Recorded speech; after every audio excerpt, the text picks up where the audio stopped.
you can launch into kind of your own background and anything else you might want to say about Clinton Corn. And video's recording too. So go ahead when you're ready, guys. Okay. Okay. You have been selected to speak with us today because you have been identified as someone who has much to share about the subject of the 1979 strike at the Clinton Corn Processing Company. We would like to record our conversations today. We also need you to sign a form devised to meet Augustana College's research requirements and 2 other forms to give the recording as a gift to the Clinton Public Library. Essentially, this document states that 1. Only the information that you are comfortable being used in the research will be used. 2. Your participation is voluntary, and you may stop at any time if you feel uncomfortable. And 3. You may choose to remain anonymous if you wish. Otherwise, your name may be used in future presentations, publications, documentaries, and other online materials based on this research. Please sign the release forms after reading them if you agree to participate. After the recording has been transcribed and you have placed whatever restrictions you would like on what information will be released, then the materials will be placed in the archives of the Clinton Public Library permanently. Thank you for agreeing to participate. We plan this interview to last no longer than 1 hour. During this period, we have several questions we would like to cover. We do not foresee that any question will make you uncomfortable, but please let us know if it does, and we can move on to another topic. Please also let us know at any point if you need to end the interview earlier, and we will shorten the interview. On the other hand, if time begins to run short, it may be necessary to interrupt you in order to push ahead and complete this line of questioning, or to come back for a follow-up interview. I am Atticus Garrison. This has been Payne. The date is the 20th of January, 2016. And what is your name? I'm Gary Herrity, and it's a pleasure to be here and talk about this issue of the strike in Clinton Foods, and then it became Archer Daniels Midland. And while I had never worked there, I've been in and out of the plant. I've known hundreds of employees, including Bob Coons, who was the personnel director there. He's a good friend of mine. In the interest of self-disclosure, I have worked both sides of the street. I'm a lifetime member of the National Education Association, and I spent 25 years in management as a school administrator, so I know both sides, and I'm biased toward having unions. I do not like power vacuums, which are exhibited, and we'll talk about that here in Clinton, as it is in many communities. I'm a Democrat, but I'm full bore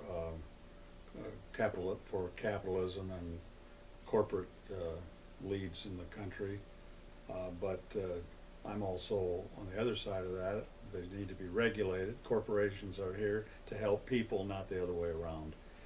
And the story of Clinton Foods is one which has lasted now over 100 years. They came to Clinton in 1906.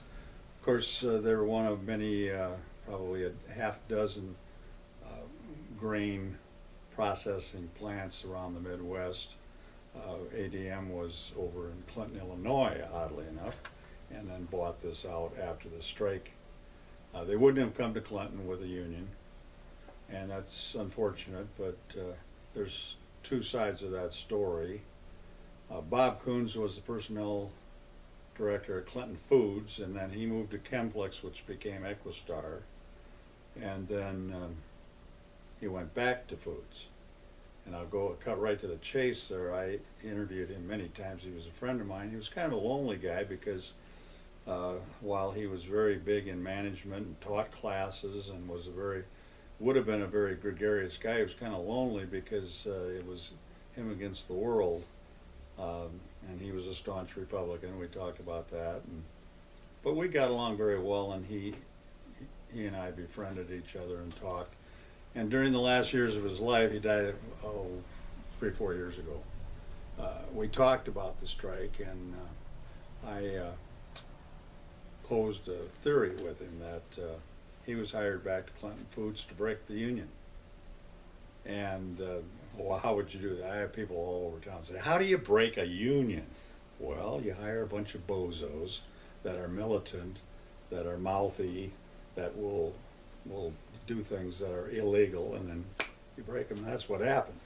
And he did it very calmly, And after I get done with my theory, he never said, Gary, you're all wet. That's totally not true. He didn't refute it in any way.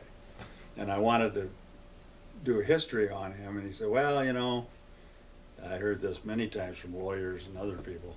Well, you know, if you publish my life, I'd probably wind up going to prison. So, and of course, some of the people from Clinton, Illinois, did go to prison from ADM price fixing. So, but that's part of corporate work, I suppose. And the other side of it, the unions. I can tell you from my interviews with union members and young men like me that worked down there, they were malingerers. There were 2,000 employees there, and the first thing you learned was don't be working too hard, don't be hustling too much, take your breaks, you know, cool it. So that was one of the problems. And then ADM came in after the strike. They cut hundreds of jobs. They went from 2,000 to 1,000 and doubled the production.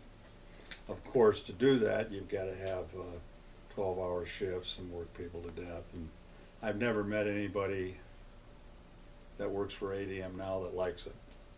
It's hard work, it's tough. But on their side, they provide jobs for Clinton. You go back to the time of the early 1900s, we had then, and for the next few decades, some big industries. We had the railway car shops, thousands of employees. Clinton Foods, DuPont came in 1940, a couple thousand employees. And then besides that, we had 250 businesses, small businesses, small to fairly large. You know, we were just talking about the wire cloth factory, the lock shops. You know, you could get a job if you graduated from high school in Clinton in the 1930s. Even during the Depression, and couldn't get a job. You weren't trying. And then after the war, or during the war and after the war, why, you get a job in no time flat. It's sad that we've gone from 30% of the workforce in unions down to about 7%. They had their problems. You know, they fostered the malingering at Clinton Foods, which led to problems. And then they became very militant and fell right into the trap of getting broken as a union. So Clinton Corn was one of our main employers, and prior to the strike, they had 80 employees who belonged to the country club. As soon as ADM came in, bang, they were done with it. And that hurt the country club too. That went down the tube. So the socialism of providing good jobs and providing members for the community really did work, though. They were on a lot of boards, and all these companies had people. Now you don't see them. I don't even know an ADM management person, and I know precious few of the employees. But in the day, I knew many of them, like Reynold Jurgensen was one of the big poobahs down at Clinton Foods, and Harold Ben Dixon was the manager, general manager with a high school diploma. And many of the people after the war were just high school diploma and work. My neighbors, I had two neighbors. To the south of me, a high school graduate out of the Depression, had a nice sales job with him for 35, 40 years. He thought he was going to work there till he was 90. That didn't happen. Guy on the other side of me was in the plant, really talented guy with his hands and with things, and they were friends. ADM broke the union. Ron was gone, and Gail thought he'd stay, but he didn't. They're both gone. And then they called this Ron back, and he had some evidence on some criminal activity of one of the employees. You know, they went after employees. Nobody ever went after the management, but they went after employees, and he helped them with one, and so he thought he'd be called back. Nah, didn't happen. And they seemed to know after the strike just who to get rid of and who not to get rid of. If you had any tinge of militancy about you, you were out the door. And they preferred to hire people who were beholden to them. there's a lot of fear in the whole process. Fear of the people. You could tell the management people were fearful if they didn't do the job the way they were told to do, they'd be out. And of course, the employees felt that, but they had the union to back them up, so they were pretty brave. Citizens of Clinton have always been afraid of not only ADM and Clinton Foods, but they're afraid of losing any industry. Well, we've lost them anyway. I can recall one time after ADM took over, there was a guy by the name of Myers who went down to the city council. I happened to be there that night, and they were trying to get truck traffic in there along Liberty, which was a poor residential area just adjacent to Clinton Corn. And he even threatened the council. By cracky, he said, I still remember, by cracky, you better let us have truck traffic. And of course, if I'd have been on the council, I'd have said, you're out of here, come back when you've got a little more decorum about you. But they didn't they didn't bother with that sort of thing. And the council was obviously afraid. And they didn't need to be afraid, because Clinton Foods, ADM, had to be here for the process. The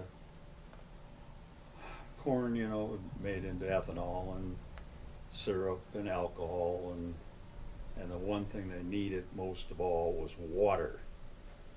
So they weren't going to leave Clinton, Iowa. But that has the Mississippi, it has the Lincoln Highway, Highway 30, and we have 9 artesian wells. Well, when ADM came, there was all this talk about Clinton going to get all this millions of dollars in taxes. So, and we were hurting from various things, including the EMT scandal that cost us several $1 million. So we really wanted to get well, and ironically sold the wells, gave leases to the artesian wells to ADM before we negotiated properly. Of course, they have 100 lawyers, we have 1. And before it was all said and done, they got a lease to 2 artesian wells. And then they said, oh, well, no, wait a minute. We'd rather pay our taxes to the state of Iowa rather than the city of Clinton. They, you know, passed a little money, and the legislature acquiesced, and so Clinton got screwed, and they pay a lower rate to the state. Now, this is all kind of hearsay based on accounts in the newspaper. A lot of people don't read the accounts. For example, the air quality in our town isn't the best, and if it weren't for EPA and DNR, I'm sure ADM would be blasting us with all kinds of stuff. You know, you can't help but think of Flint, Michigan, when those smokestacks throw out all that stuff that we've been breathing for years and years. I'd like to see what the COPD rate on the south end of Clinton is. Of course, they were after them on smells. Their sewer pump station was often a suspect, and in the papers said, and they admit it and were fined, that they were polluting the air.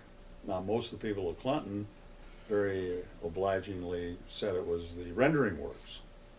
But I happen to know Gene Rosenberry from the rendering works. He said, look, we're not in operation on Saturday and Sunday. So if you smell that putrid smell, the ones that curl your eyelashes back, not the old Clinton Corn nice smell that we all breathed in and liked, but this was a real putrid smell. They've got it under control now. But he said, if you smell that on the weekend, then that's definitely not us, and I welcome you to come down. And right next to the Cessna's plant and the rendering works is the Clinton Foods, or ADM, sewer pump station. And he said, you will note that some of the panels are out at certain times, and it's just going into the air. And then there was pollution in the river and pollution in the air, and then to top it all off, after they had the artesian wells, they were illegally using a pump with mercury in it and dropped mercury into the artesian well, we haven't heard a word about it since. So I hope EPA is testing that water all the time, and I don't know about the transfer from well to well, but that ain't good. So those are the kind of things you're up against with a corporation. And of course they're out to make every last dime they can make. And that's corporate America.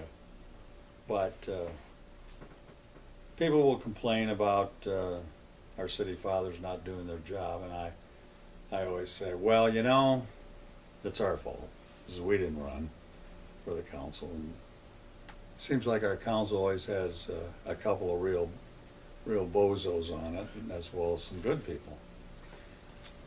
And so, with that, any questions you might have at this time?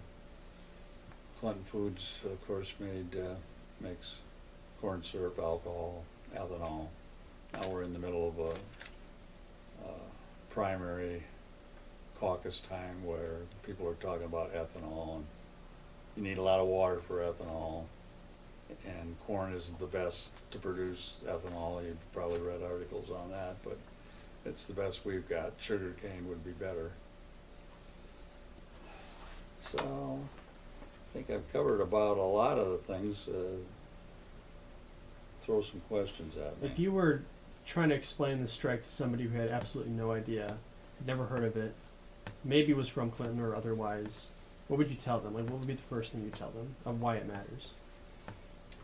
Well, there was a pretty good balance of power in Clinton with the union. We're not a union town. DuPont had a company union, which is, come see, come sell, but Clinton Foods had a strong union. And then we had skilled labor, plumbers and so on that were union, but were a right-to-work state, right to work for less. So the union was important. They weren't making a fortune. They weren't making commensurate then, in probably much more than they are now, but of course they're working harder and longer hours. But the union was filled with a lot of good people, but a lot of get along, go along people too that didn't, as I said, they went along with the malingering down in the plant. And then it seems like about that time, right in the late 70s, they started hiring people that were over the top in their union activities, and they fostered that somehow, and eventually there was a wildcat strike and illegal, and they should have settled and didn't settle, and it was pretty ugly.